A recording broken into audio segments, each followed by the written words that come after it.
ভারতীয় ক্রিকেটার তেজস্বর পূজারা অবশেষে সব ধরনের ক্রিকেট থেকে অবসর ঘোষণা করলেন। ব্যাট হাতে তার ধৈর্য আর একাগ্রতা আর সঙ্গে টেস্ট ক্রিকেটে বড় অবদান, এসবের জন্যই তাকে অনেকেই ভারতের ওয়াল রাহুল দ্রাবিড়ের মতো বলে মনে করতেন। পূজারা 2010 সালে আন্তর্জাতিক ক্রিকেটে অভিষেক করেন আর তার কেরিয়ারটা ছিল সম্পূর্ণ অন্যরকম। তিনি 103টি টেস্ট ম্যাচে 7000-এরও বেশি রান করেছেন, যেখানে ছিল 19টি সেঞ্চুরি এবং অসংখ্য অসাধারণ ইনিংস। বিশেষ করে অস্ট্রেলিয়ার মাটিতে তার দারুণ লড়াকু ব্যাটিংয়ের কথা কখনোই ভোলা যাবে না।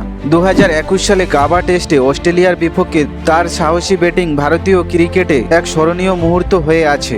একটার পর একটা বল শরীরে লাগলেও তিনি দমে যাননি। আঘাত পাওয়া সত্ত্বেও তিনি ব্যাট হাতে লড়াই চালিয়ে গিয়েছিলেন। কিন্তু শেষ কয়েক বছর ধরে নির্বাচকরা ইন্ডিয়া টিমে তরুণদের সুযোগ দিচ্ছেন। বারবার দল থেকে বাদ পড়ায় এখন পূজারা বুঝতে পেরেছেন যে তার দলে ফেরাটা বুঝি আর সম্ভব নয়। তাই ইনস্টাগ্রামে একটি আবেগময় পোস্টে তিনি অবসরের কথা জানান।